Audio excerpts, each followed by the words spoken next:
Sejam todos bem-vindos para mais um workshop da Aliança Cultural Brasil-Japão. Vou fazer uma breve explicação da nossa instituição, né? A nossa instituição é, foi, foi fundada em 1956, então, neste ano de 2026, estamos completando 70 anos. O nosso primeiro presidente foi Guilherme de Almeida, ou seja, foi um não descendente, né, de japoneses, ou mais exatamente, a aliança nasceu da união entre intelectuais brasileiros e lideranças da comunidade japonesa aqui no Brasil. E temos como missão o desenvolvimento do intercâmbio cultural entre o Brasil e o Japão.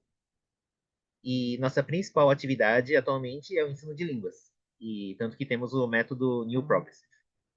Além disso, realizamos diversos eventos e temos também cursos de cultura japonesa, como a Ikebana, Origami, Shodo, Washie, Mangá e muitos outros. Então, gostaria de convidar a todos para visitarem a Aliança. Nós temos unidades em Pinheiros, Liberdade e uma parceria com o Shimane Kenjinkai, que fica na Praça da Árvore. É, e o workshop online que estamos realizando, como este de hoje, é mais uma das atividades novas da Aliança. Então, espero que nessa 1 hora e meia a gente consiga contribuir assim para que o conhecimento de vocês em relação ao Japão aumente um pouquinho, que pois a gente vai tentar trazer coisas interessantes sobre a cultura japonesa.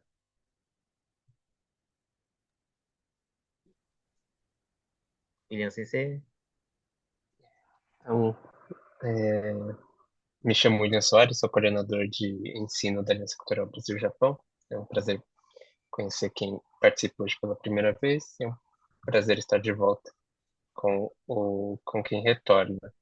Como de praxe, eu vou compartilhar via chat o arquivo que vai ser utilizado hoje com todas as opa, pera, com as expressões que vão ser trabalhadas.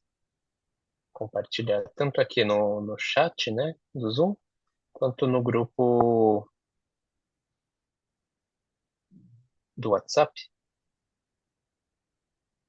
né? Inclusive, depois, né, acho que podemos deixar o link, caso alguém ainda não participe do grupo,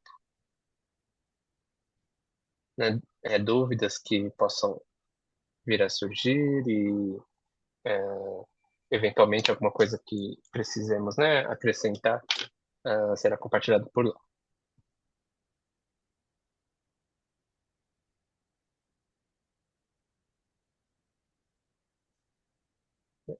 Nosso tema, como foi mencionado anteriormente, pais e filhos, Oyako, né? Em português, né, no plural, por padrão, a palavra fica no masculino, mas quando falamos em oya, né, pode ser tanto o pai quanto a mãe, né? Em língua japonesa, então, ela consegue ser neutra com alguns termos, né? E também oya pode ser singular ou plural, depende do contexto. Nosso workshop ele é chamado de workshop de provérbios, né? Kotowaza. Porém, na verdade, costumamos tratar três tipos de expressões, né? Kotowaza, os provérbios, né? Algo parecido com os ditados populares. Kanyoku, as expressões idiomáticas. São expressões que têm um pouquinho mais de flexibilidade do que o provérbio, né? O provérbio ele é mais engessado, né? Sempre precisa ser citado, né? Recitado ao pé da letra. A expressão idiomática tem, às vezes, uma liberdade para mudar um pouquinho. E Yoji Jukugo, que são expressões de 4 caracteres, né? Geralmente são 4 kanji, 4 ideogramas que se unem, mas cujo significado vai além do que esses kanji conseguem indicar individualmente. Infelizmente, hoje não temos nenhum Yoji Jukugo, né? Hoje é uma das raras vezes que é quase 100% Kotowaza. Uhum. Tem uma expressão que, na verdade, também pode ser considerado um kotowaza, né? É, às vezes na linha entre kotowaza e kanyoku é bem tênue, às vezes é difícil de afirmar com certeza se é um ou se é outro. E muitas expressões idiomáticas, elas têm um aspecto proverbial também, né? Então, sempre no arquivo tem essa legenda, caso vocês né, se percam ao conferir depois do evento. Mas podemos dar início, então, à primeira expressão. Então, a primeira expressão, Koukou no shitai jibun ni oya wa nashi. Koukou, muitas vezes a gente vê pela palavra oyakoukou. Este termo, eu fiquei pesquisando, assim, tem essa tradução consolidada que é piedade filial. O que, que é piedade filial? Falando de uma forma simples, é a demonstração de amor e respeito pelos pais. Então, como eu falei, quando você faz um cocô, é quando você faz uma atitude assim é, um, de cuidar dos seus pais ou tratar com um carinho especial. Por exemplo, no Japão tem um negócio chamado katatataki. Kata, que é ombro, tataku, que é bater. Daí é um tipo de massagem assim que você bate nas costas dos seus pais com uma força moderada. Então, principalmente no caso de crianças, é, se uma criança está fazendo um katatataki, às vezes um adulto pode ver essa imagem e falar: Nossa, que criança que é oyakoko. Só que, obviamente, assim, depois que a gente ficar adulto, a gente também tem mais força financeira. Então, levar os pais para viajar para o Japão ou para outros países também é uma forma de oyakoko. O shitai, vou deixar para o William Sensei. Jibun seria no momento. E o oya, que na minha tela está um pouco cortada, é, oya significa pais. No caso, pode significar tanto ambos os pais, como pode significar só o pai ou a mãe. É meio que, talvez eu possa falar que é tipo parents, em inglês. Eu não sou tão bom em inglês, mas acho que dá para fazer essa comparação, né? E por fim tem o nashi, que é ausente.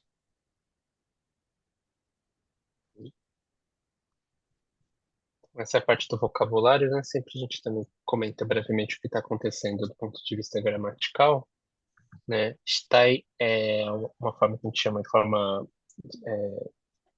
uma forma que indica o desejo, né? Vontade de realizar alguma coisa, né? E aqui a gente tem a partícula no, para quem já estuda um pouquinho, talvez possa estranhar um pouquinho, né? Mas aqui originalmente poderia ser ga, né? Então, a forma shitai, ela se junta com, né, é querer fazer, ela vai se juntar com uma palavra que indica aquilo que você quer fazer, né? Geralmente essa junção é feita pela partícula ga, né? Por exemplo, shigoto ga shitai, né? Quero trabalhar, né? Benkyou ga shitai, né? Quero estudar. Mas aí quando ela está especificamente como oração subordinada, né? Ou seja, tudo isso daqui está qualificando algo que vem depois numa frase maior, esse ga pode se tornar no, tá? Só complementando, né, a gente tem a palavra oyakoko, né? Como então esse cuidado com os pais, né, respeito e as demonstrações, né, disso. E tem o contrário, né? Então, foi dado o exemplo, né, da criança que está ajudando, que está auxiliando os pais, pensando nos pais, mas aqueles que não estão fazendo isso a gente chama de oyako, né? Então, esse fu traz a negativa, né? Então, o ni, depois do jibun, né? Jibun ni indica o momento em que algo acontece, né? A palavra jibun, né, para indicar o momento, não é a das mais usuais, né? Dá para entender como toki, né? Shitai toki, shitai koro, né? De, oya wa nashi, né? Qual é a partícula de tópico? Indica qual que é o assunto principal da sentença. Então, né? A sentença, embora seja longa, o assunto principal está aqui mais próximo do final, que é oya, né? Então, está falando que os pais já não estão aqui, né? Não estão presentes neste momento, né? Que é o momento em que você deseja demonstrar o amor, respeito, afeto, né? Uma gratidão em relação aos pais.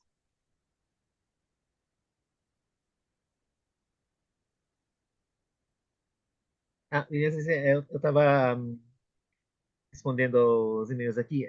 Você já fez a explicação? Já, acabei de terminar. Então, assim, quando que a gente pode usar essa expressão Koko no shitai jibun ni oya wa nashi?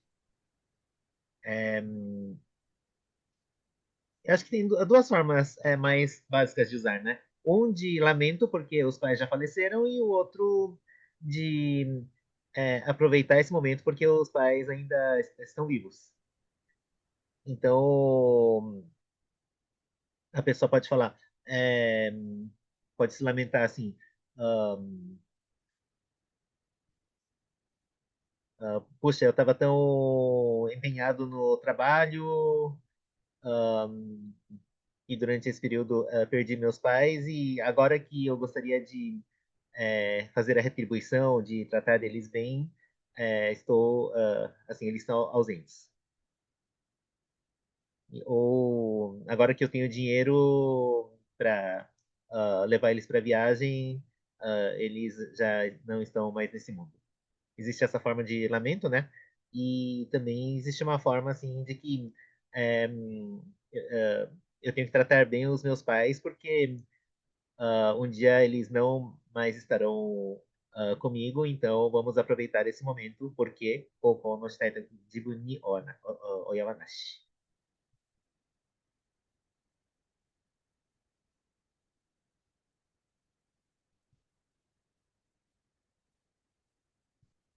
Uma observação adicional, isso para quem estuda kanji, né?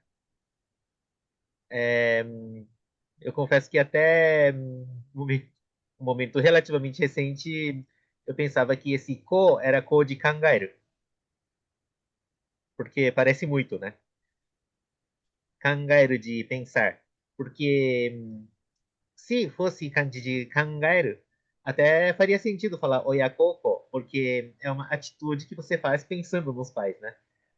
Só que, na verdade, esse ko é um outro é, conceito, e é um kanji diferente também. É, Então, para quem estiver estudando kanji ou estiver almejando a fazer o exame de kanji, preste atenção com essa diferença, que eu acho que é uma pegadinha bem. isso, embora esse kanji, né, seja utilizado só nesse contexto específico, né, com algumas palavras específicas que são um pouquinho mais difíceis, ele é a parte da esquerda, né, o radical do kanji de oshieru, né, o de kyoshitsu. Então, dá para fazer essa associação. É, então, assim, Próximo. ah, e acho que o Dibum também, né, só para tomar cuidado, né? A palavra mais comum que vocês vão encontrar com o som de Dibum é para falar sobre si próprio, né? Eu mesmo, si próprio. Então, esse aqui é diferente. O Jordan colocou, ainda estou no primeiro módulo do New Progressive, não cheguei a ver kanji. Achei interessante como kanjis diferentes podem ter a mesma leitura. Então, William Sensei, se tiver outros exemplos assim, vamos é, retomando. Se for aparecendo, a gente pode relembrar e se prepara já dançar. Acho que pelo calendário, em breve você vai começar a ver os primeiros kanji. E aí a gente vai passando os provérbios no nosso ritmo, né? Mas quem ainda tiver dúvida ou quem quiser fazer perguntas de um provérbio anterior, esteja à vontade aqui no chat. Então, dois. Haeba tate. Tateba ayume no oyagokoro. Hau é um verbo que significa engatinhar. Tatsu, outro verbo, que significa levantar. Ayumu é mais um verbo que é andar, caminhar. E oyagokoro, o kokoro a gente traduz como coração, como sentimento. Então, oyagokoro seria coração, sentimento de pai ou de mãe. Lembrando mais uma vez que essa palavra oya serve tanto para falar do pai, da mãe ou de ambos os pais. Então, aqui o que está acontecendo? No primeiro, talvez quem está mais atento pode ter notado que, opa, desculpe, né, o kanji que está aparecendo aqui em cima em verde e aqui embaixo está levemente diferente, né? Esse é uma variação que pode ocorrer de acordo com a fonte do computador, mas na escrita é mais comum ter só um pontinho ao invés de dois aqui no radical. Tá? Então, hao está aqui na forma haeba. Essa forma que termina com ba, ela é a forma condicional, né? Então, hao é engatinhar, né? Rastejar. Então, haeba é se engatinhar, né? Tate. Então, né, que o verbo na sua forma mais simples é tatsu, né? Ele está na forma tate, que é uma forma imperativa, né? Então, está dando uma ordem, uma instrução. E aqui está na forma ba, que é a forma condicional, né? Então, hao ficou haeba, tatsu ficou tateba. Ayumu, andar, caminhar, né? Com o mesmo kanji tem um outro verbo, que é o aruku, tem o mesmo significado, né? Caminhar, andar, né? Então, ayume é a forma imperativa de ayumu, né? Então, aqui também dando uma ordem. E o no, ele está ligando o elemento que vem antes com o que vem depois.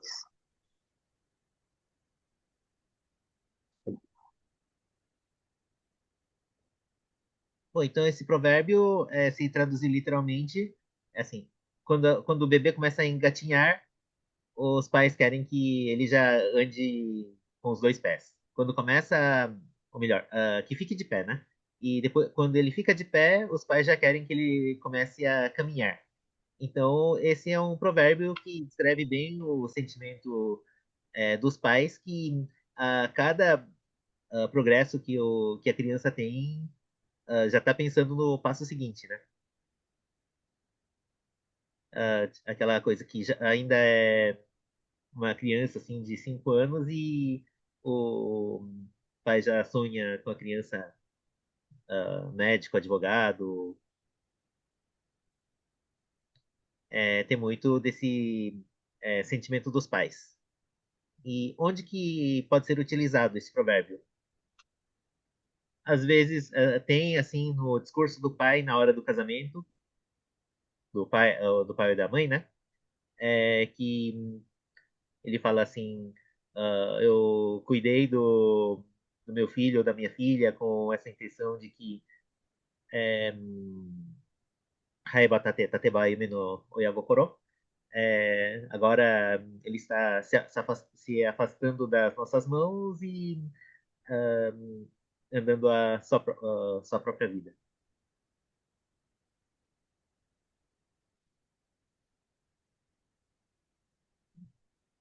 Eu acho que Sim. essa é uma forma de usar, e a outra é mais comum, que ah, é uma pessoa que se tornou pai e passa a entender essa sensação, né? Qualquer progresso que a criança tem, ele fica contente, eventualmente fica com vontade de contar para as pessoas.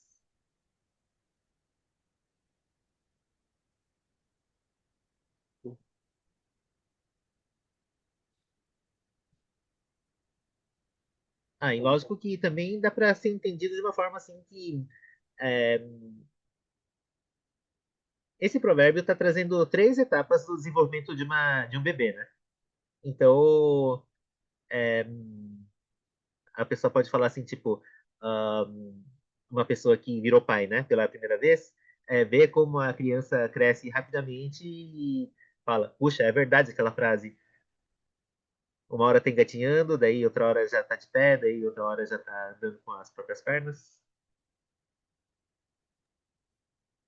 Mas o comum é mais para descrever esse sentimento dos pais de querer ver o filho ou a filha crescer rápido.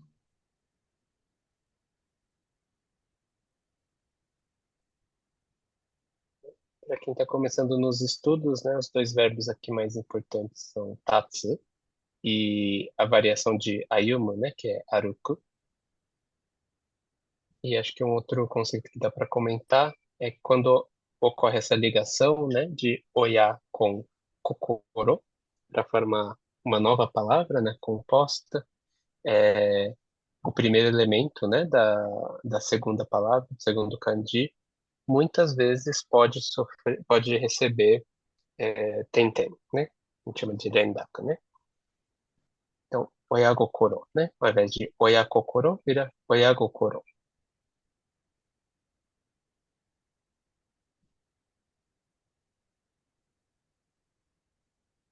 Então, o terceiro. Oyako no naka demo kinsen wa tanin. Oyako.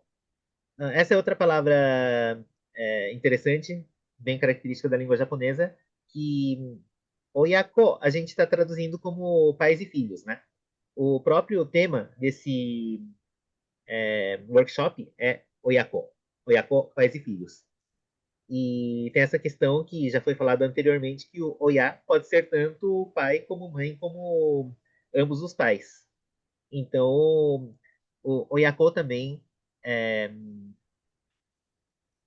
serve tanto para a situação de um pai com seu filho ou filha, a mãe com o filho ou filha, e também ambos os pais com filho ou filha. Então, repetindo, oyako é pais e filhos, só que permitindo essas diversas configurações. Esse naka, que acho que o William Sensei talvez explique a diferença em relação ao outro naka, né? Que é o naka mais comum. Mas esse naka tem o radical, que é o nimben, que essa parte que parece o i de katakana, né? Então, nesse caso, é, significa relação, relacionamento. Não necessariamente indica dentro, embora em alguns contextos dá para usar o dentro de uma forma talvez metafórica. Kinsen. O kin é ouro ou dinheiro e o sen é a antiga moeda japonesa, né?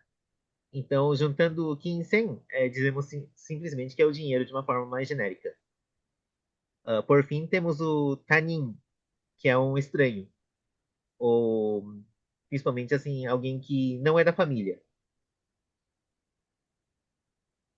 Tipo, não é família, não é parente, então é um tanin. Mas a tradução clássica é estranho, né? Uhum. Bom, do Nakashi que já foi comentado um pouquinho, né? Tem outro kanji sem o radical, Ninben, com a mesma leitura, né? Naka significa dentro, né? Mas então quando tem o Ninben, esse radical de pessoa, é para falar do relacionamento, né? Uma palavra que talvez quem, né, assiste anime, dorama, né, talvez conheça é nakama, né? Palavra para parceiro, companheiro, amigo, né? Parece bastante. E é com esse naka, né? Então aqui o no, ele já apareceu antes, ele está ligando os dois elementos. Então, oyako no naka é a relação, o relacionamento de pais e filhos, né, em todas as configurações possíveis, né? E o demo é a ideia de mesmo alguma coisa, né? Então aqui se conecta com o que vem antes. Não está falando mesmo se tratando, né, de uma relação entre pais e filhos. Aqui em Sen foi explicado, né? Só para acrescentar do Sen, com palavras comuns, temos Kozeni, para falar do dinheiro trocado, miúdo, né? Então, às vezes você tem as notas altas, mas não tem as moedinhas, né? Então, kozeni danai desu né? Você não tem o kozeni. E sento, o banho público, né? Que você paga para entrar, poder tomar banho, né? Relaxar na água quente, é sento, né? Então tem o kanji de to, que é água quente, e o kanji de sen, que é dinheiro. E o tanin, né? Os estranhos, às vezes eles podem ser vermelhos, né? Tem uma expressão. Aka no tanin, ao pé da letra seria o estranho vermelho, mas tem a ideia de um completo estranho. Isabela Sam perguntou se é como usar kinsen se referindo a dinheiro ou se só se usa kane.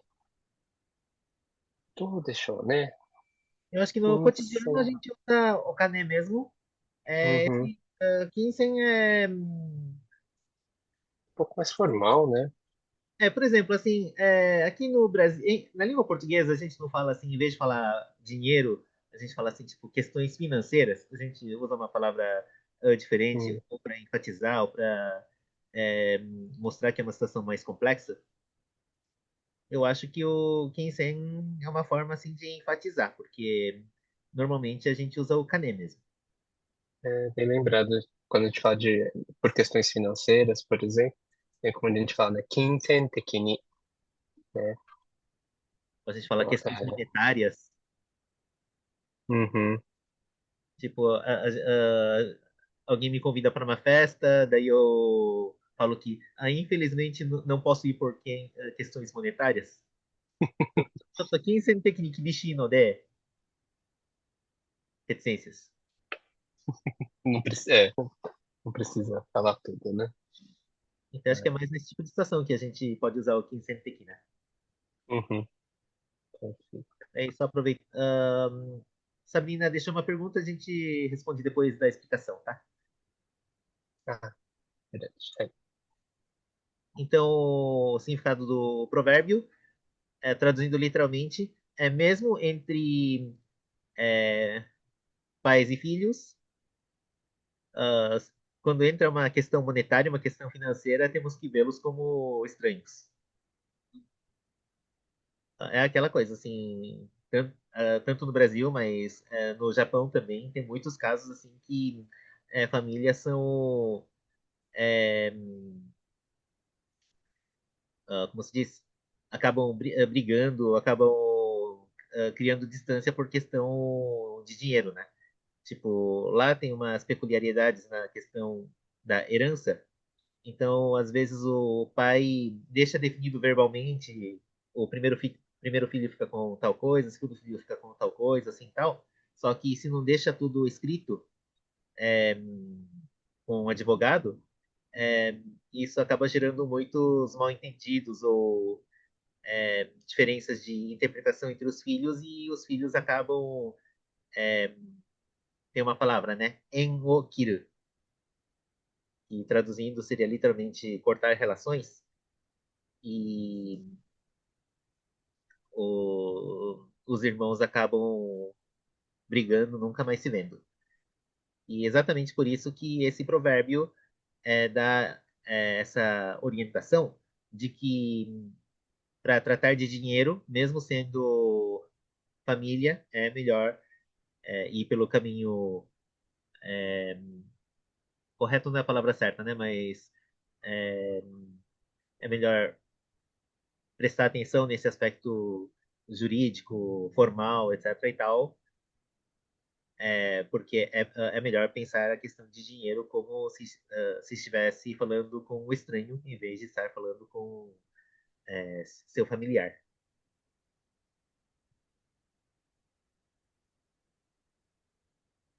Ah, o Jordan colocou exatamente um dos equivalentes excelentes na língua portuguesa, que é o amigos, amigos, negócio à parte. Perfeito.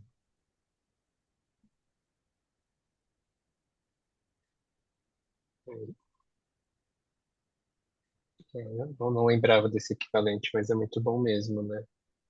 E aí acho que em japonês é até um pouco mais forte, porque é uma relação mais próxima, né, do que a de a amizade, mas realmente é algo que pode colocar um estresse ou até mesmo acabar, né, com a relação. E digamos que esse item 3 é um exemplo bem, talvez, realista. Só que tem um equivalente japonês que também mostra bem uma questão, talvez, filosófica, assim, de como os japoneses pensam, né? Que é o Shitashiki Nakanimo Reigi Ari. O Shitashiki Nakanimo Reigi Ari. O Shitashi usa o mesmo kanji de pais, né? O mesmo kanji de oya, e significa alguém muito próximo, emocionalmente próximo. Aí eu não tinha pensado, mas aqui apareceu esse outro Nakana. É outro na capa. Bom, vamos lá. É, Reigi seria o respeito, a reverência. Quer dizer que mesmo entre pessoas muito próximas tem que ter essa formalidade, esse respeito, reverência. E essa é uma das dicas assim que os japoneses adotam para não ter problemas interpessoais.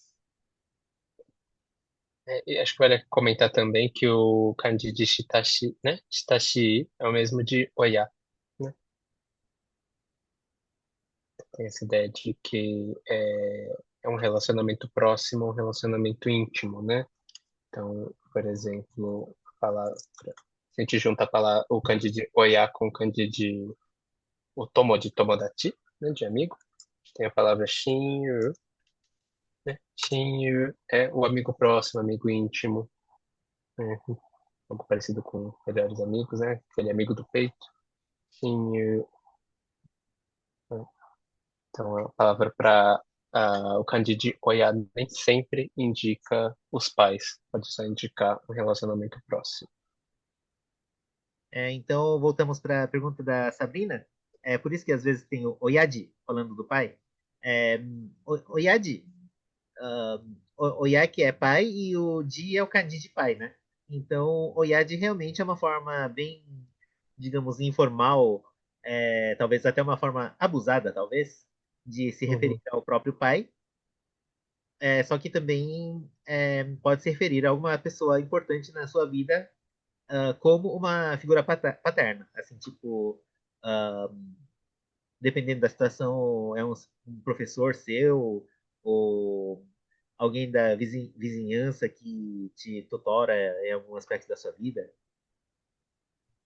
Então, o Yadi traduzindo literalmente é pai, só que também permite essas nuances. E queria só deixar uma curiosidade extra aqui do item 3. Não sei se vocês conhecem um prato japonês chamado oyakodon. Don é tigela, né? É o mesmo significado de gyudon. No caso, gyu significa boi, então gyudon é uma tigela com carne bovina. O oyakodon é um prato que eu acho bem curioso esse nome, que é o frango e o ovo. O ovo vem do frango, né? Então, quer dizer que é um prato que você come o pai ou a mãe e o filho. O frango e o ovo. Esse é um dos pratos que os estrangeiros que chegam no Japão veem e acham horroroso, né? é o nome, né? Especificar isso no prato, tem gente que acha um pouquinho cruel demais. Enfim, eu que nasci numa família nipo-brasileira, assim, eu nunca tive essa estranheza, mas achei bem curioso quando eu fiquei sabendo dessa observação. Não sei o que o William Sensei achou na primeira vez que escutou isso, mas antes deixa eu explicar o Tanindon. Esse Tanindon não é um prato tão comum no Japão. Quer dizer, não é tão conhecido esse nome, né? Existem restaurantes que vendem, Só que o tagin já é uma tigela de carne bovina com ovo. Porque carne de boi e o ovo não tem nada a ver um com o outro, né? São estranhos entre si. Por isso que é tagindon. Só consegue existir por causa do Oyakodon, né? É, boa. Ter essa comparação.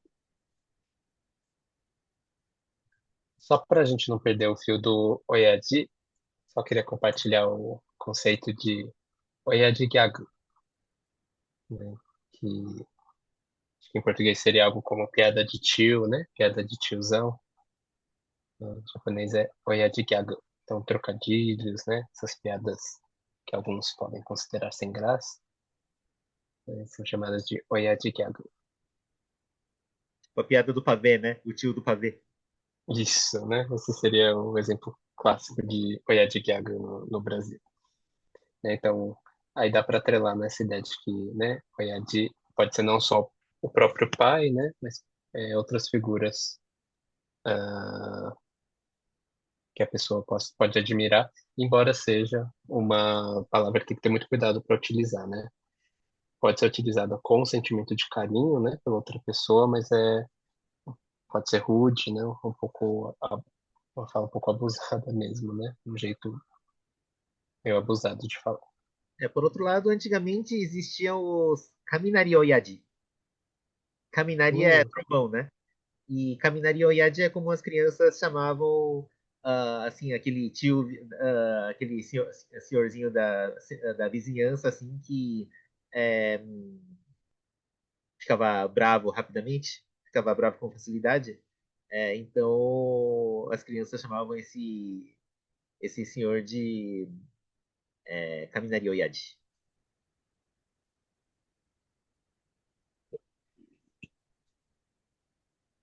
Então, vamos para o item 4. Umi no oya yori sodate no oya. Umi, nesse caso, seria um ser que dá a vida, dá a luz. Então, aqui a gente então, o oya é pais, né? Então, umi no oya, juntando essas duas palavras, seria pais de nascimento, pais biológicos. Já o sodate seria de criação. aí, aí aqui a gente tem essa partícula Yori, né? Ela faz uma comparação. Então ela diz que, né, o segundo elemento ele tem mais de certa característica do que o primeiro, né? O segundo é mais alguma coisa do que o primeiro. E aqui o sodatenoia, né? Sodate vem do sodateru, né? Criar, né? Cuidar de alguém, nesse caso. E está se juntando, né? Na verdade, tanto só, né? Deixa eu colocar aqui.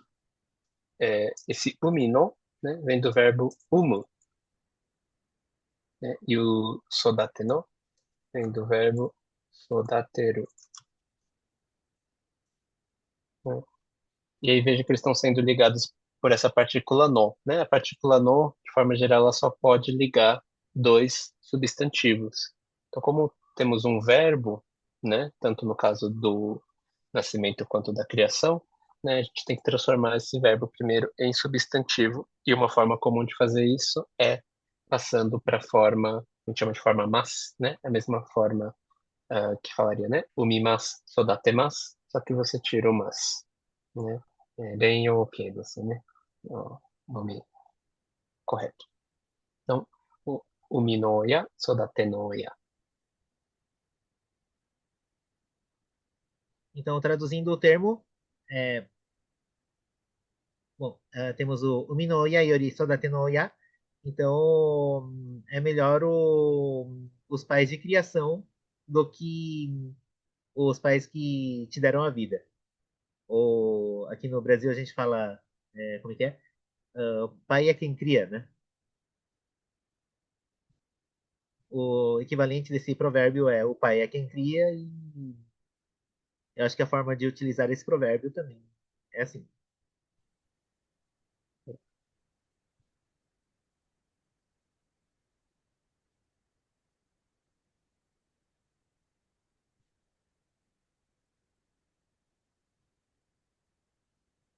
Vamos para o item 5. Antes disso, a Sabrina colocou o tio que fura a bola de futebol quando cai no quintal dele.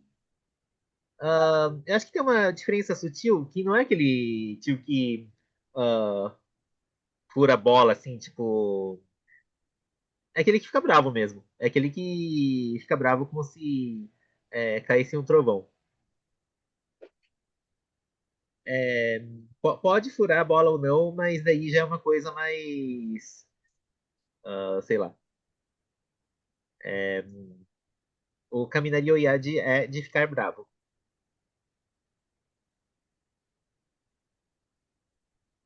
Então, vamos para o 5. No nosso workshop tem uma característica que a gente classifica internamente os provérbios em um, 2, 3. O um são os provérbios é, do cotidiano que os japoneses usam cotidianamente, ou mesmo que não usem, pelo menos conhecem. É o nível um. O nível 2 é aqueles que os japoneses, em geral, até conhecem, só que ah, muito poucos usam ou usam só em momentos realmente especiais. E o nível 3 a gente classifica aqueles provérbios que nem os japoneses conhecem. Esse Mobo Sansen no Oshie, eu diria que é um provérbio que é tá, nível 2 para 3. Talvez 3. Porque, assim, existem executivos que usam, assim, por exemplo, nas palestras dentro do trabalho, né? Só que você vai na rua, pergunta para você vai no Japão, você vai na rua, pergunta para as pessoas se conhecem esse provérbio. é, eu acho que a maioria não vai conhecer, ou no máximo já escutou, mas não sabe o que é. Então vamos lá. Mobo. Ah, Mobo Sansen no Oshie. O Mobo é uma palavra assim que vamos destacar em duas, né? O Mo trata-se do Moshi. O Moshi é um filósofo chinês e aqui no Brasil a gente traduz como Menciu. E eu acho que talvez muitos de vocês já escutaram o Confúcio, né? Que é um filósofo muito conhecido lá no Japão. O Moshi, eu acho que em nível de popularidade é bem menos conhecido que o Confúcio, né? Que é o Hoshi. Só que parece que na China o Moshi é tão importante quanto o Koshi. Tipo, é o número 2 em relação ao Confúcio. Então, é o Confúcio e o Menciu. O Koshi e o Moshi. Daí, haha, é mãe. Então, esse termo mobo, a palavra haha, pode ser lida também como bo, né?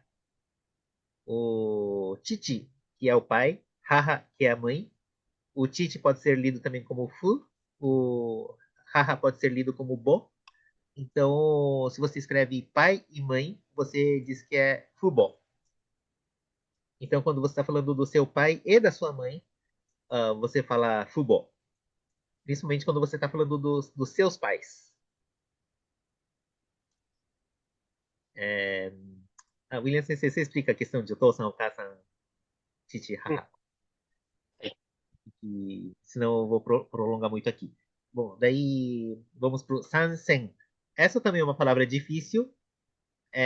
Esse sen significa mudança, especificamente mudança de lugar. Então, Sansen significa três mudanças de lugar. E Oshie é ensinamento. aí. Então, rapidinho só sobre é, os nomes, né, para os membros da família. Em japonês a gente tem muito forte o conceito de uchi soto, né? Uchi é aquilo que faz parte do seu grupo, pode significar também dentro, ou casa, né? Dentro. E Sotô é fora, né? Então, aqueles que não fazem parte do seu grupo. Então, tem várias regras de tanto de palavras, né, de nomes diferentes, quanto de nível de respeito, né, que precisa ser mantido. Então, para os membros da família, a gente tem uma palavra específica para falar sobre os membros da família de outra pessoa e uma palavra específica para falar sobre os próprios membros, né, da família para outras pessoas, né? Muitos devem já ter escutado a palavra oka-san, oto-san, né? Ou variações, né? Disso, mas isso seria então uma forma de respeito para falar sobre os pais, né, pai ou mãe de outra pessoa, ou quando você se dirige diretamente ao pai ou à mãe, né? Aí precisa ter respeito. Então tem essas formas. Agora, quando você fala da própria família para outra pessoa, a gente tem outras formas, né, para mostrar certa modéstia, né? Então você não vai colocar, por exemplo, o sufixo san de respeito, porque para falar sobre o ti, né, sobre aqueles que fazem parte do seu grupo, para alguém que faz, que está fora do seu grupo, tem essa linguagem específica. Então, oto-san, né, pai, vira chichi, e oka-san, mãe, vira haha. Isso para todos os membros, né, da família tem essa diferenciação. Inclusive, Sabrina mandou aqui, né, ryoshin, então são os próprios pais, né, são os meus pais. Ryo significa ambos, né, então quando a gente quer especificar que são ambos os pais, ao invés de falar oya, que pode ser ambíguo, vai falar ryoshin, né? E quando fala dos pais de outra pessoa, goryoshin. Então vamos voltar para o provérbio. Mobo sansen no oshie. Então seria um ensinamento da mãe do Mêncio em fazer três mudanças. O que que é essas três mudanças? Vou contar uma historinha sobre a infância do Mêncio, que se tornou futuramente esse filósofo chinês, é um sábio, né? Como é que ele se tornou um sábio? Dizem que no começo a família do Mêncio morava perto de um cemitério. Então ele começou, o Mêncio, ainda menino, começou a brincar de coveiro, começou a brincar assim com é, ah, de, dentro do cemitério e tal. Daí a mãe dele viu, achou que essa situação não era muito boa para a educação dele, então eles resolveram se mudar para a cidade. E na cidade tinham muitos comerciantes, né? E não quer dizer exatamente que ser comerciante é uma coisa ruim em si, só que a mãe percebeu que o Mêncio, ainda menino, começou a aprender coisas ruins com os comerciantes. Tipo, enganar os outros na hora de fazer o comércio e tal. Então, a mãe viu que também não era o ambiente ideal e a família se mudou mais uma vez. Dessa vez, a família do Mêncio se mudou para uma região próxima a uma escola. E daí que ele começou a ter boas influências, assim, no aspecto de ensino, até que se tornou um filósofo sábio quando adulto. Então, esse provérbio é um provérbio que mostra essa preocupação da mãe em procurar o melhor para seu filho, para os seus filhos. Aqui no provérbio fala que é sansen, que são três mudanças.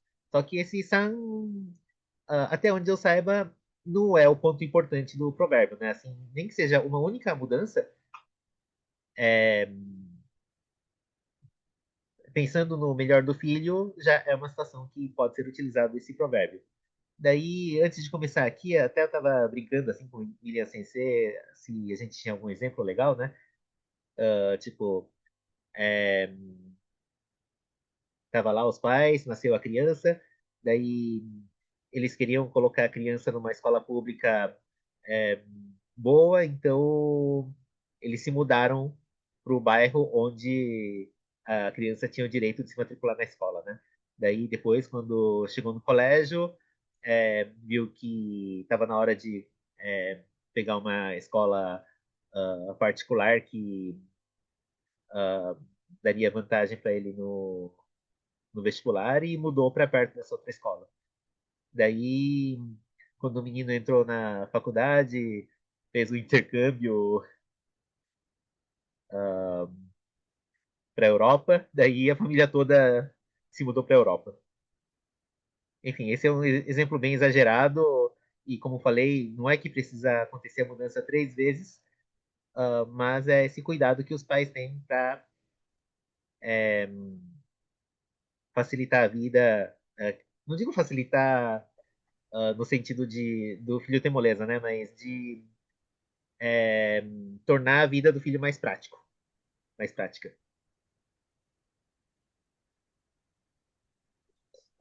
E se preocupar com o ambiente, né? O ambiente em que a criança vai crescer, né? Tem muitas influências. Então, acho que tem entra essa questão também. E esse provérbio, acho que ele é um ótimo exemplo de uma categoria de palavras e expressões e de provérbios também, bem comum na língua japonesa, que é o Kodiseigo, né? Conseguimos trazer um Yoji de Google, né? Uma palavra de 4 caracteres, né? Kodi significa acontecimento antigo, se é formar, tornar, né? Criar. Go é palavra. Então é uma palavra, uma expressão que é formada a partir de um acontecimento antigo, né? Então essa expressão ela se refere, né, a um acontecimento antigo e você precisa ter esse conhecimento, né? O que se refere para poder entender. Nem sempre, né? Mas nesse caso precisa ter um pouquinho de conhecimento para poder entender do que se trata. Então é muito comum. E é muito comum que esses acontecimentos antigos eles sejam da China, né? Que teve bastante influência na língua japonesa, tanto com os ideogramas, né? O kanji, mas também com o confucionismo, né? Budismo, etc.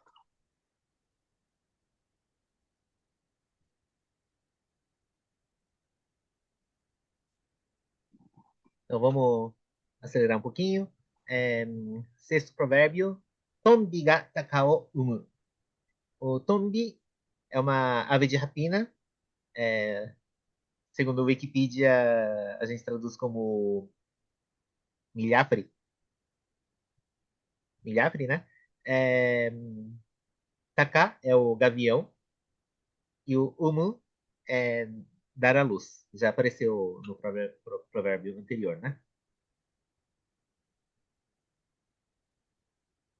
Bem, né? Tombi, dependendo da região, pode ser só Tobi também, né?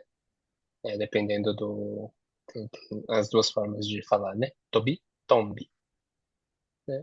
O ga é a partícula que indica sujeito da frase, né? E o indica o objeto, né? Então, tombi é quem age aqui, né? E a ação que realiza é dar à luz, né? E o objeto disso, né? Que é tacar, né? Então, ao pé da letra ficaria, né? O milhafre dá à luz a um gavião. Então, acho que o taka, um gavião, acho que todo mundo concorda que é uma ave considerada forte, símbolo de poder, de ser um predador, é, que existem vários heróis assim que tem o gavião como inspiração e tal. E o tombi, digamos que nesse caso é um pássaro mais simples, mais fraco, dependendo da metáfora, assim, até um pássaro mais atrapalhado, né? Então, esse provérbio diz que esse milhafre deu à luz a um gavião. Ou seja, nasceu um gavião a partir de um milhafre. Nesse caso, não quer dizer que o milhafre tem que ser macho ou fêmea, ou no caso, ah, esteja falando metaforicamente, obrigatoriamente de uma mãe, né? Pode ser tanto o pai como mãe. Quer dizer que, eu já vou entrar diretamente no significado do provérbio, quer dizer que nasceu uma criança muito capaz, com grande habilidade, a partir de um pai ou uma mãe, ou os pais, que não têm esse grande nível dentro da modalidade que o filho é muito bom. Então, quando se usa é, esse provérbio? Assim, é muito comum assim que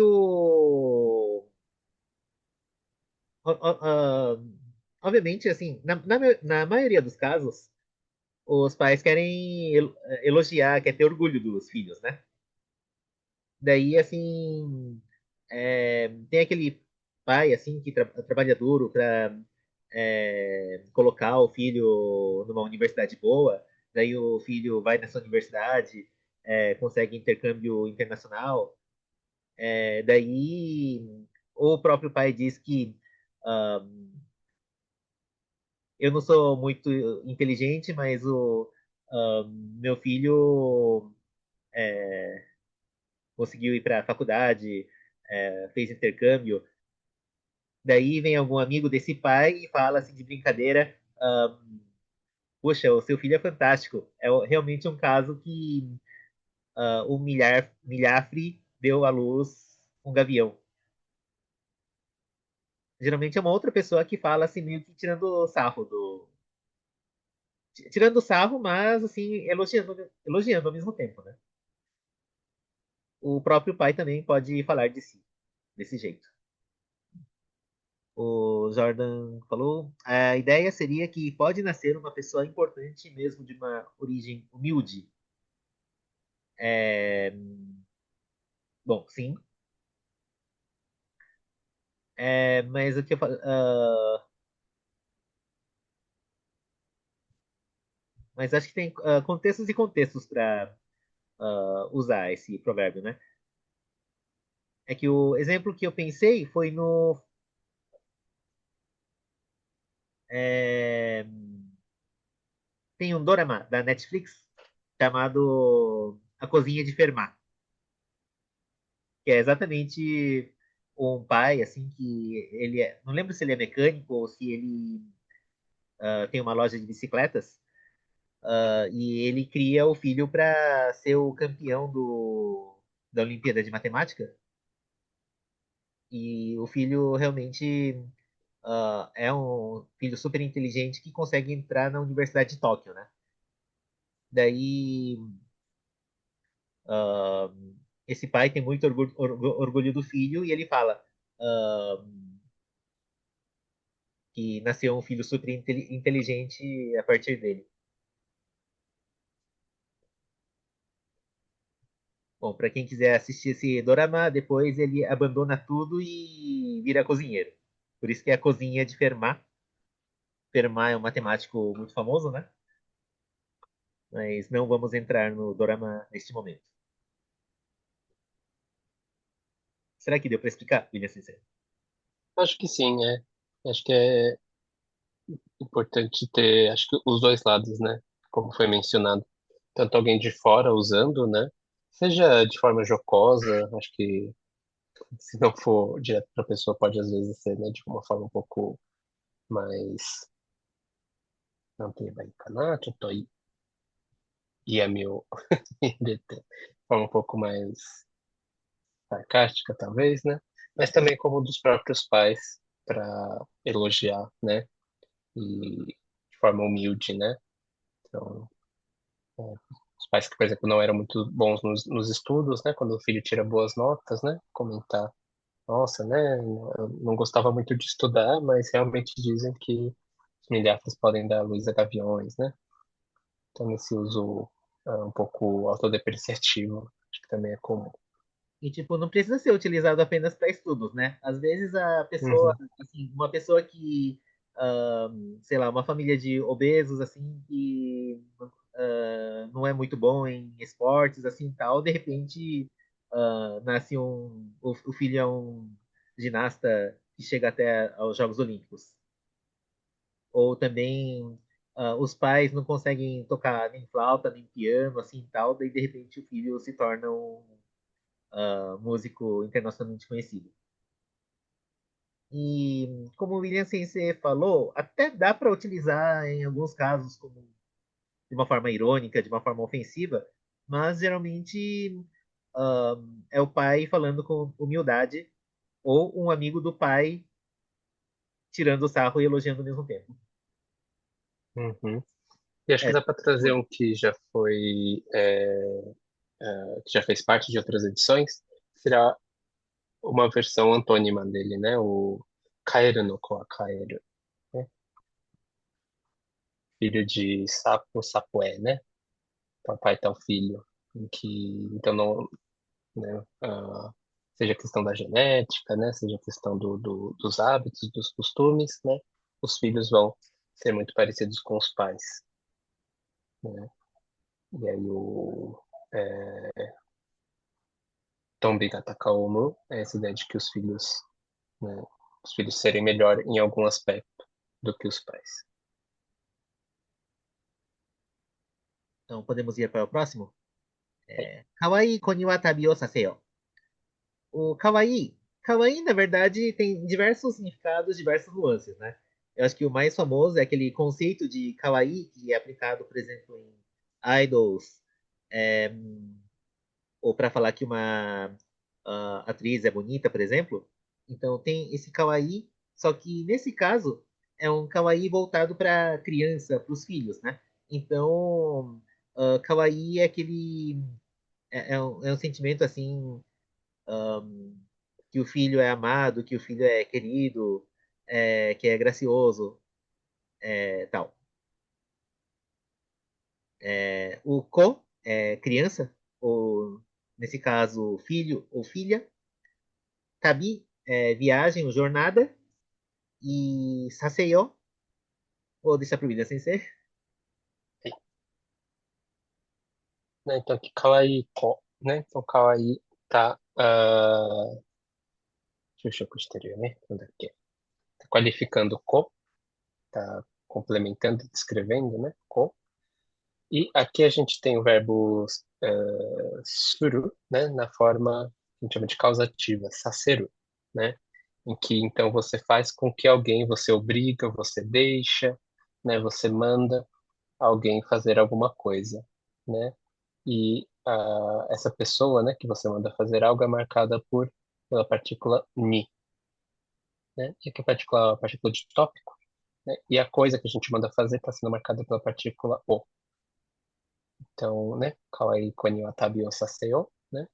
Então, justamente, né, na criança que você gosta, né, pela qual você tem afeto, né? E o saseiro está na forma imperativa, né? Mande fazer uma jornada, né? Despache, né? Para fazer uma jornada. Então, esse provérbio, se eu coloquei aquela escala de um, 2, 3, digamos que é uma escala zero, é um provérbio que todos os japoneses conhecem. Traduzindo literalmente, é, faça o seu filho querido viajar. Então, é assim, simplesmente se desprenda dos seus filhos, assim, não fiquem segurando os seus filhos. E tem aqueles pais que gostam tanto dos filhos que não querem que eles saiam para a rua, não quer deixar ir para a escola sozinho. Lógico que aqui no Brasil tem essa questão da segurança, que é uma preocupação a menos no caso do Japão, né? Mas é um provérbio que orienta os pais a deixarem a criança se virar, a criança é, crescer, dos pais se desapegarem da criança.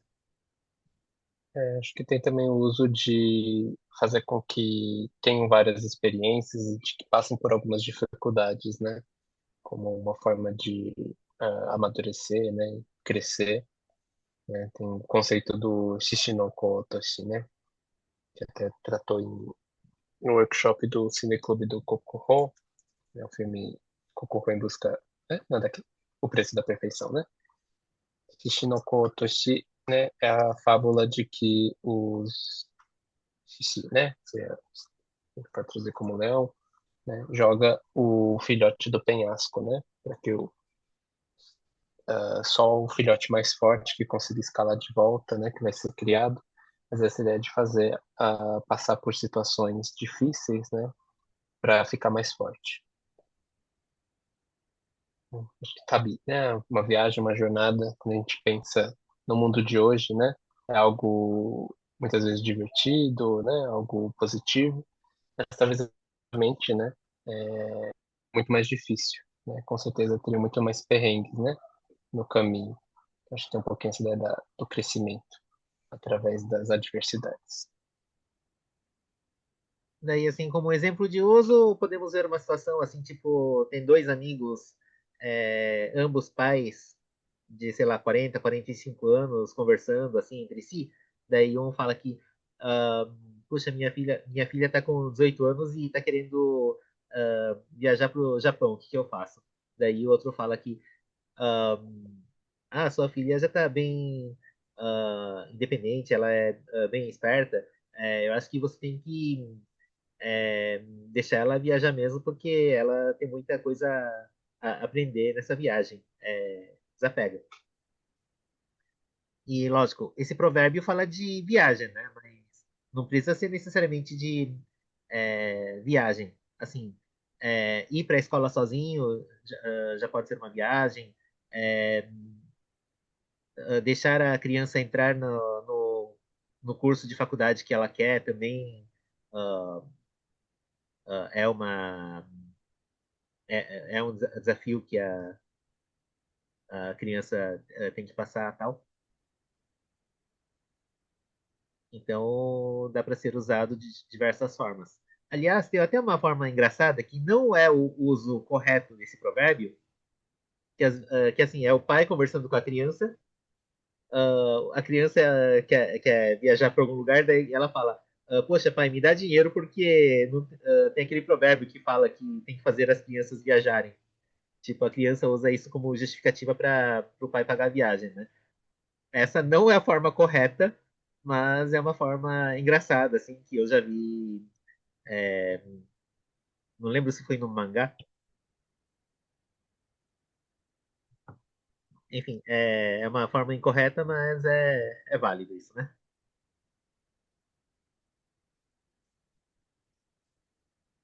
Aí vamos ver. A Sabrina lembrou sobre o trecho da Saiga.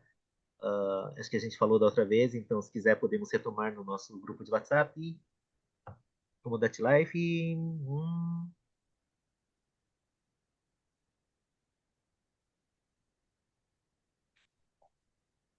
Aí eu não sei responder nesse caso se tem a ver, porque eu não conheço o jogo. Hum,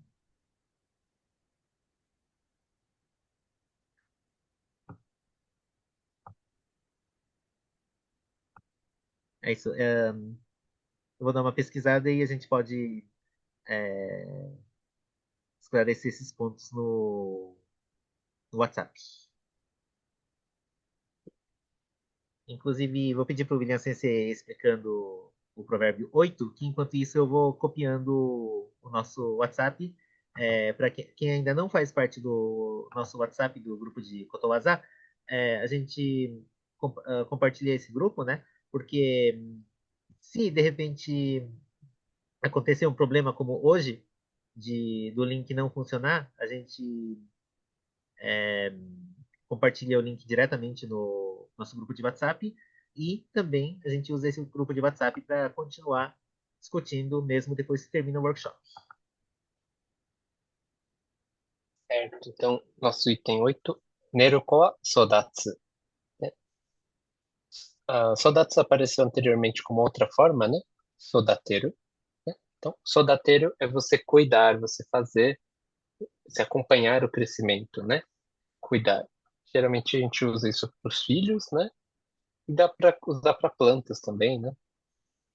Então, sodateru, né? Então, estou cuidando, estou criando, né? Meus filhos. Sodateru. Sodatsu é a forma intransitiva. Então, aquilo cresce sozinho, né? Pode ter gente que está cuidando, mas a gente está do ponto de vista de crescer. Ko, já vimos então, né? Filho, filha, filhos, filhas, criança. Neru é dormir. Então, Neru ko a sodatsu, ao pé da letra, é a criança que dorme, ela cresce, né? E aqui não é crescer no sentido de ficar maior só, né? Em todo o sentido de estar sendo cuidado, estar se desenvolvendo.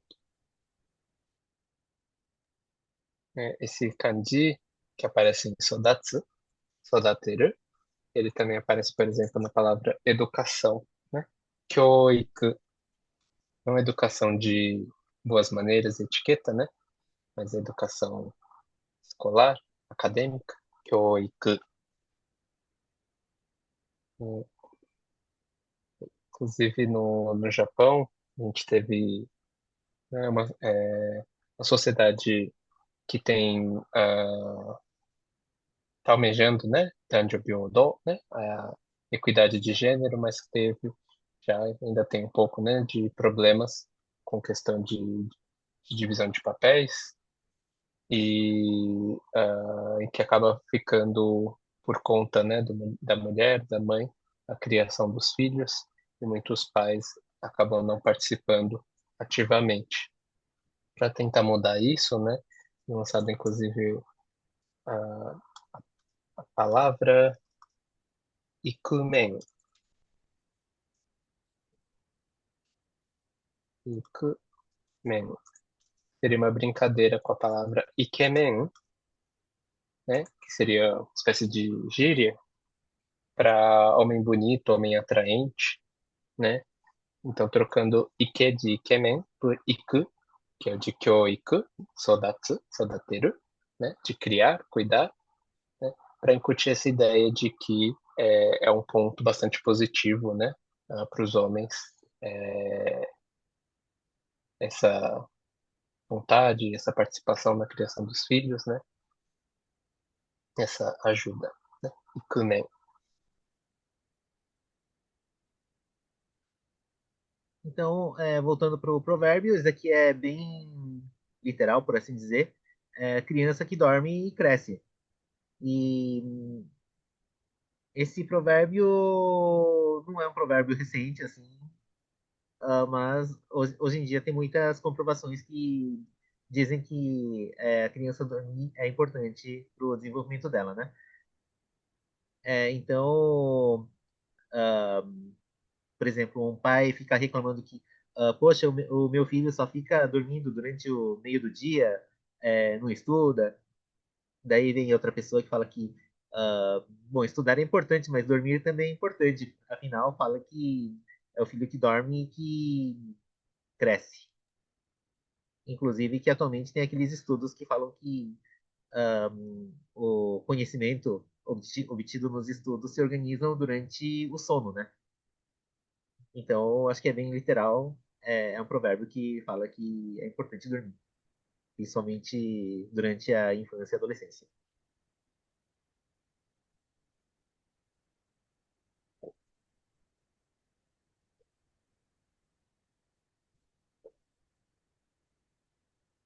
Como a gente teve aquele probleminha lá no começo do workshop, será que a gente pode ir direto até 8h50? Vamos dar uma agilizada?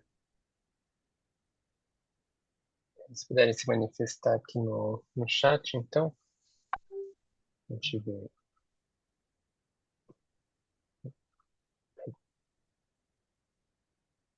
Aí vamos para o 9.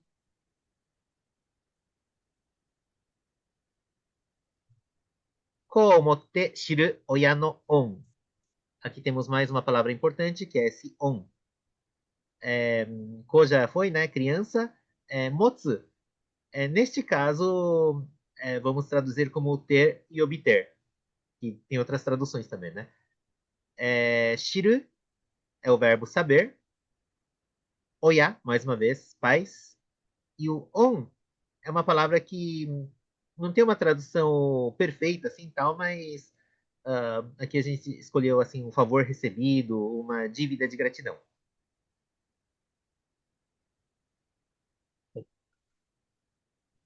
Aqui a gente tem o verbo, então, motsu está na forma T, chama de forma T, né? Motte, né? Nesse caso, ela está indicando uma sucessão de ações, né? Em ordem cronológica. Então, primeiro acontece isso, depois acontece isso, né? Então, komotsu seria ter os filhos, né? Shiru é saber, passar a saber, ficar sabendo, né? E isso tudo está qualificando o que vem depois. Oya no on, né? Então, komotte shiru, oya no on. Então, é isso daqui que a gente fica sabendo, né? Depois de ter os próprios filhos. E esse é aquele provérbio, assim, que quando a gente é criança, a gente briga com os nossos pais, porque os pais ficam brigando com a gente, enchendo o saco, etc, tal. Só que no momento que a gente cresce e a gente se torna pai, a gente começa a entender o que os pais estavam querendo fazer, né? Então, quando a gente fica de frente aos desafios de criar uma criança, que a gente começa a lembrar por que que os pais, por que que os seus pais ficavam irritados, ou por que que os seus pais eram rigorosos.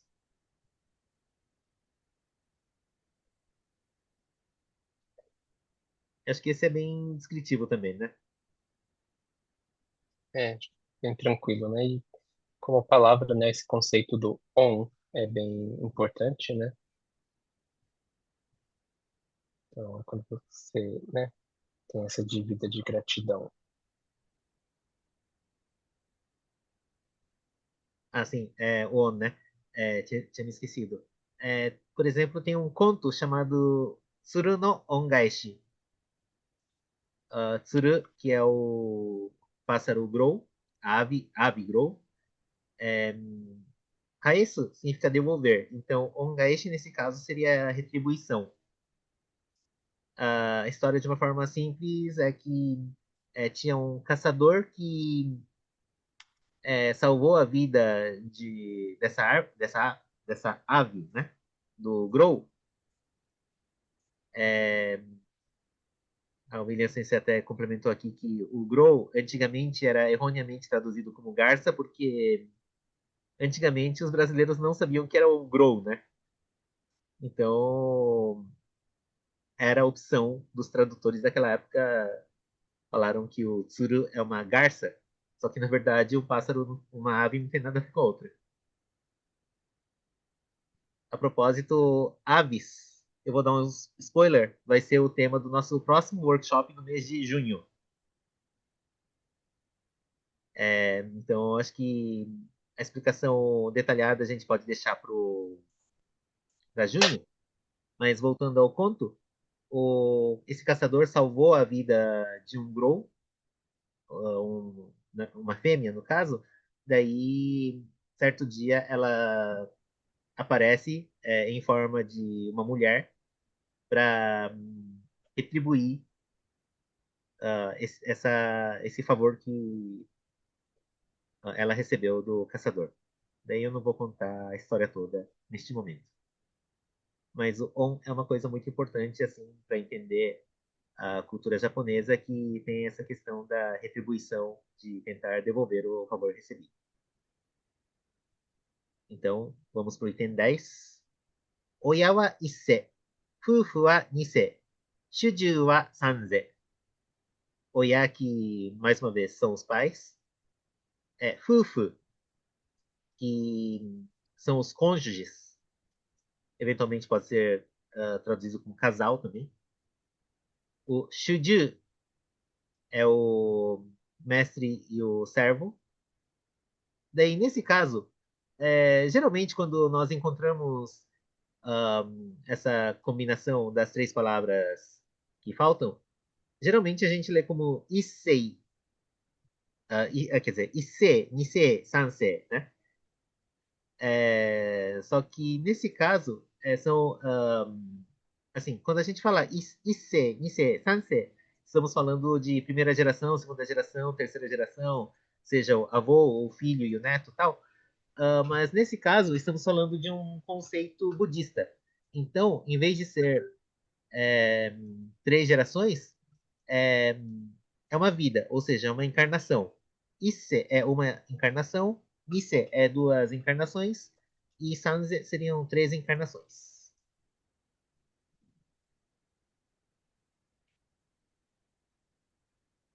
Algum comentário, Linha Sensei? Eu já posso partir para a explicação. Então, podemos ir direto. Esse é um provérbio que diz que a, a relação, ou melhor, assim, é, você só encontra os seus pais em uma encarnação. Ou seja, na próxima encarnação, é, você não vai ter os seus atuais pais como seus pais outra vez. Porque a relação entre pai e filho só acontece em uma encarnação. Já no caso do casal, esse é um relacionamento que acontece em duas encarnações. Então, pode ser que o casal já esteve junto na vida anterior e está mais uma vez nessa vida, ou pode ser que está junto pela primeira vez nessa encarnação e vão voltar a se encontrar na encarnação seguinte. Já o Shuju, que é a relação entre o mestre e o servo, é uma relação que acontece em é, três encarnações diferentes. Daí, assim, dependendo da explicação, eu vi que já aconteceu numa encarnação anterior, está acontecendo no atual e tem a encarnação seguinte. Eu não encontrei uma explicação interessante assim, quer dizer, uma explicação convincente de que às vezes essa já pode ser a última ou que essa esteja sendo a primeira. Geralmente é uma explicação que essa, a atual, é a segunda encarnação. Então é isso. Com seus pais você se encontra apenas em uma encarnação. Os casais se encontram em duas encarnações. E a relação de mestre e servo, às vezes, infelizmente, acontece em três gerações, três reencarnações diferentes. E eu vou trazer uma história interessante sobre esse provérbio. É que é, no começo do milênio passado aconteceu as batalhas Genpei. O Gen, que significa, Gen é a família Minamoto, e o Pei, que na verdade é rei, e é a família Taira. É, é, assim, tiveram diversas guerras, assim, batalhas entre essas duas famílias para conseguir o poder naquela época. Daí na família Minamoto tinha um guerreiro chamado Kisono Yoshinaka e a mulher dele que se chamava Tomoe. E dizem que no momento que o Kisono Yoshinaka, o Yoshinaka, né? É, no momento que ele viu que ia perder a guerra, ele quis se separar da Tomoe. Lógico, naquela época não existia o termo divórcio, né? Mas ele queria se separar da mulher porque se eles morressem enquanto casal, pode ser que eles nunca mais iriam se reencontrar nas encarnações seguintes. Agora, se eles morressem, ou melhor, se ele morresse naquela guerra como o mestre, e no caso, dizem que ela sobreviveu naquela guerra, né? Mas se ela continuasse vivendo como uma subordinada do Yoshinaka, então eles poderiam se encontrar na encarnação seguinte. Então, existem doramas ou peças assim que tratam da vida deles. Daí aparece essa frase que casal é por duas reencarnações e a relação de mestre e subordinado é por três gerações.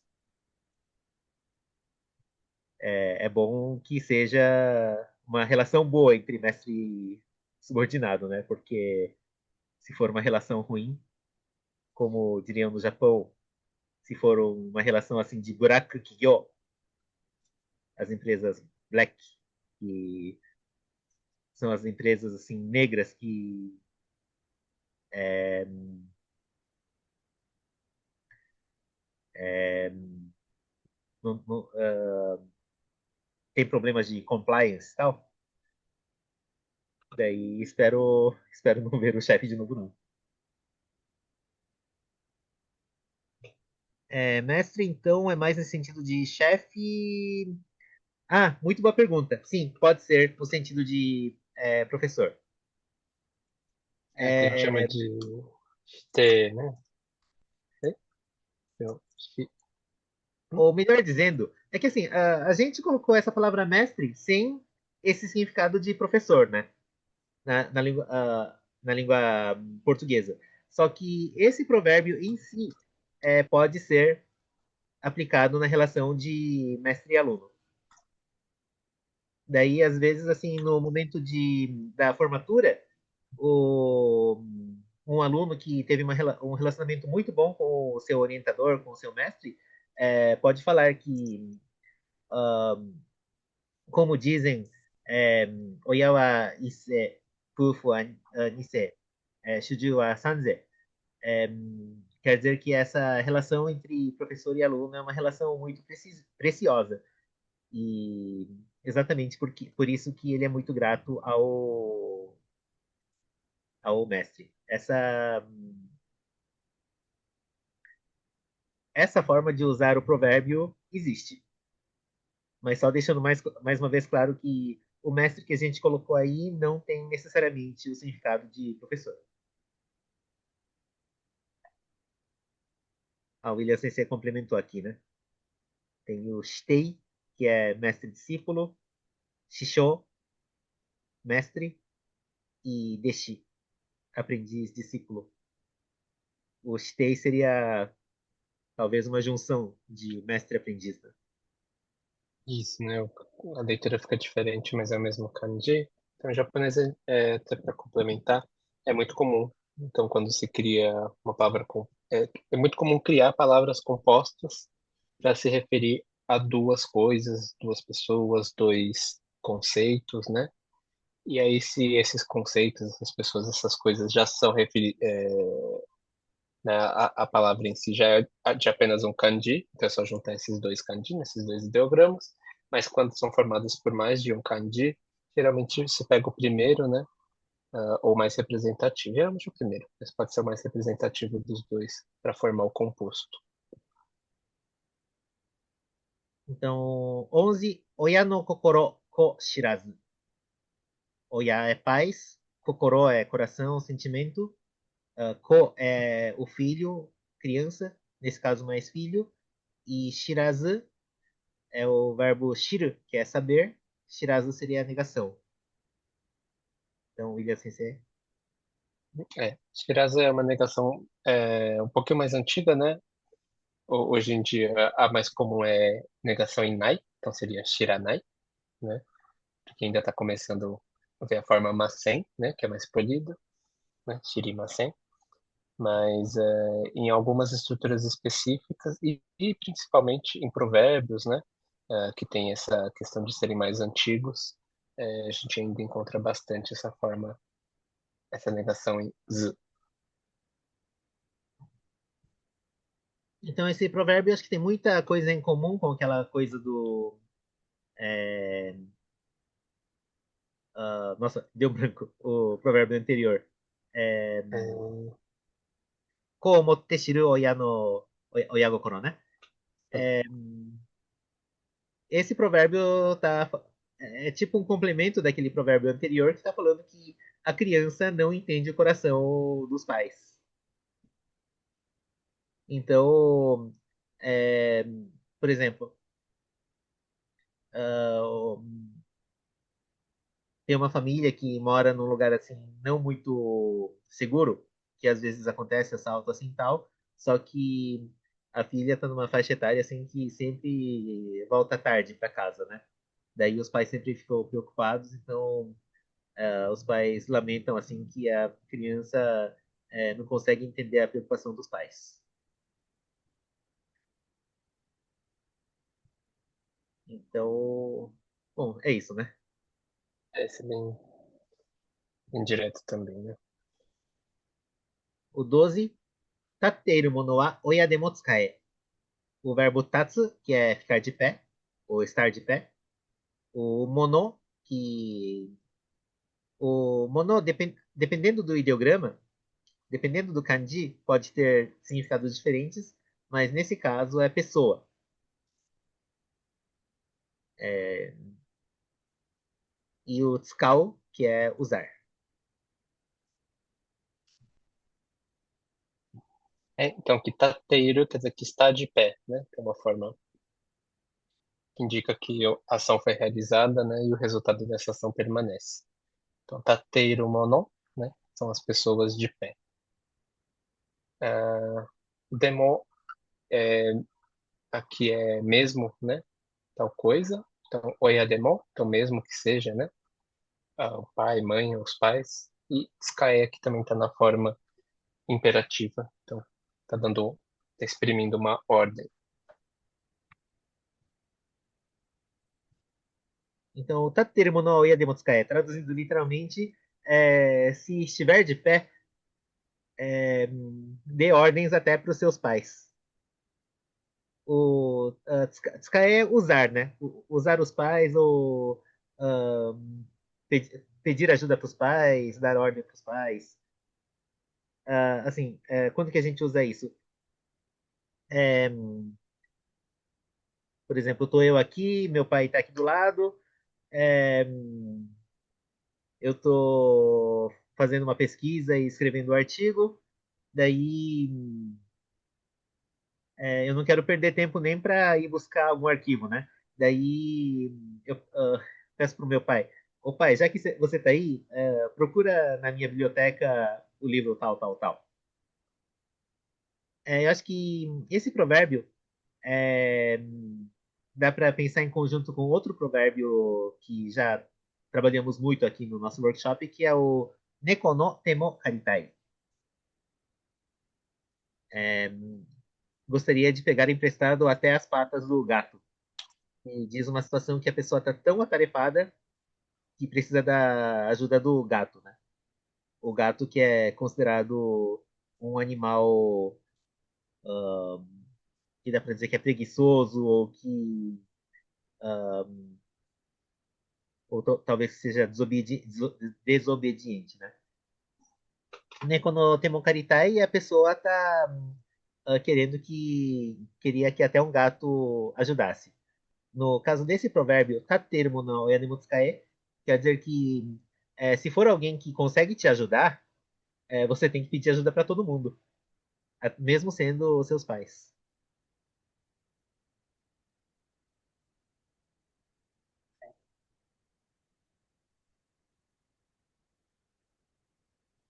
Então vamos lá, mais três, rapidinho. Oite wa ko ni shitagae. Oiru é o verbo envelhecer. Ko é criança, nesse caso filho ou filha. E shitagae, obedeça. Shitagao aqui é o verbo infinitivo, né? Isso é. Então, vou mandar depois a versão corrigida, né? Esse aqui acho que a gente primeiro colocou Shitagae, depois mudou para Shitagau, colocou na forma do infinitivo, faltou alterar a tradução. Então, acho que pareceram bastante provérbios, né? Dessa vez com o verbo na forma interativa, né? E aqui a gente tem uma forma bem específica, né? Oite wa, então forma T com a partícula A, passa, exprime uma ideia de tempo, né? Então, quando isso acontecer, ou ao isso acontecer, né? Tal outra coisa acontece. Né? E Shtagau, né? Quando você obedece a alguém, né? E esse alguém vai ser marcado pela partícula ni.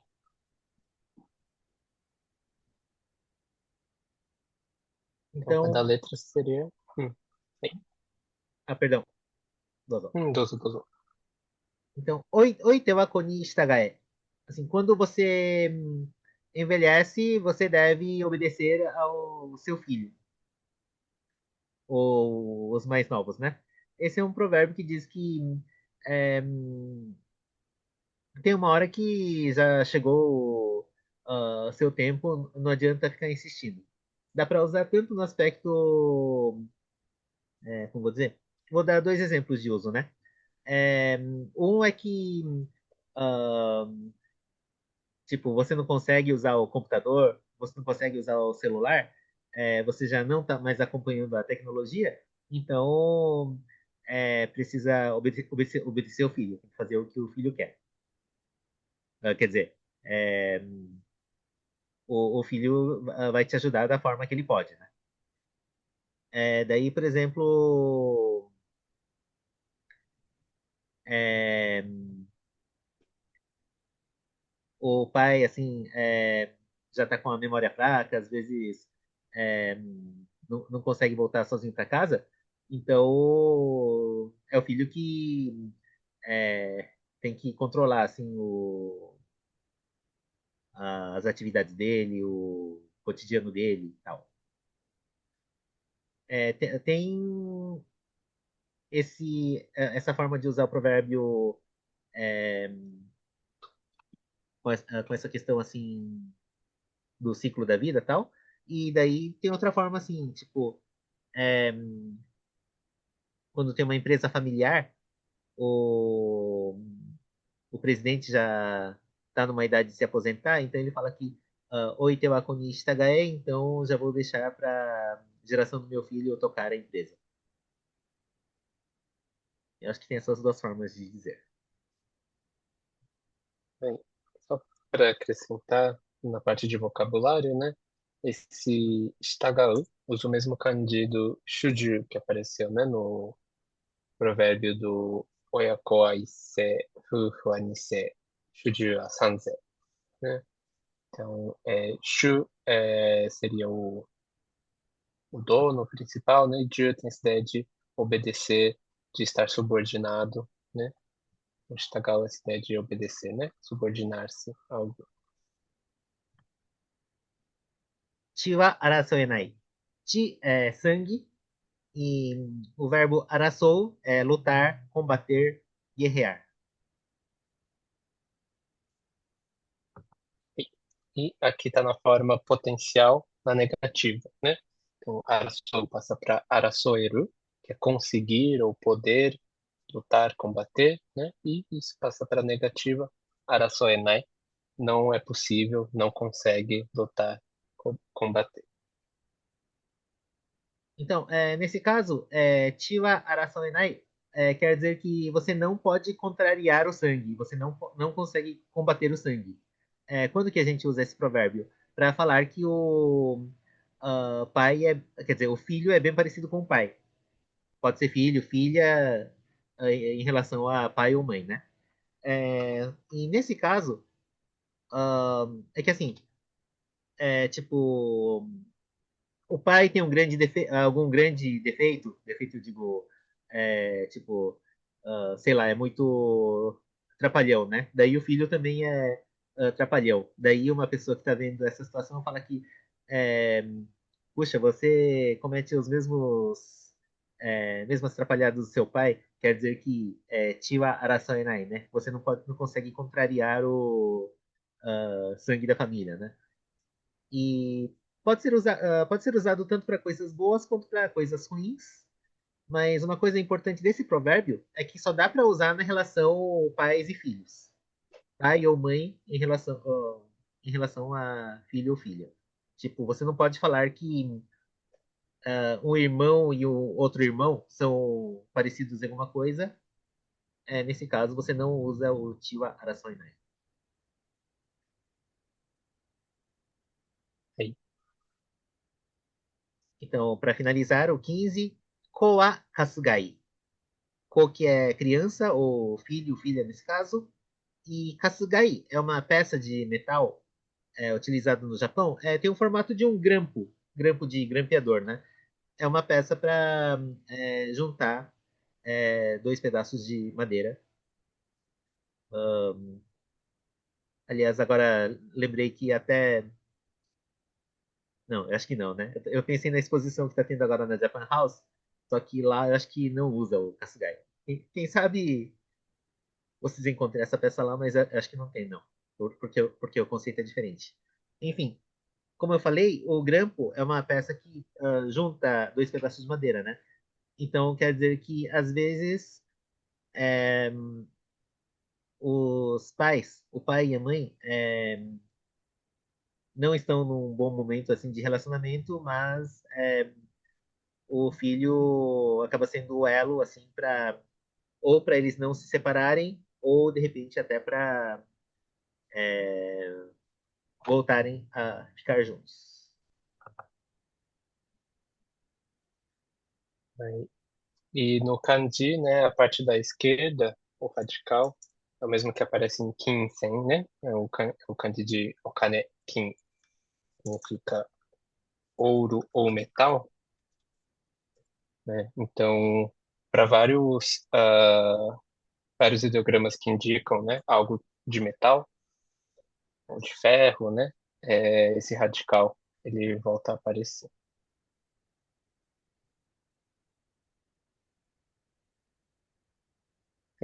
Então encerramos, né? Bom, então gostaria de agradecer a todos pela presença. Acho que a gente vai tirar a foto oficial ainda, né? É, Uhum. mais uma vez gostaria de pedir desculpas pelo problema do link que nós tivemos e agradecemos a paciência e também a companhia até agora, às 9 horas. Hoje não tivemos o encerramento oficial.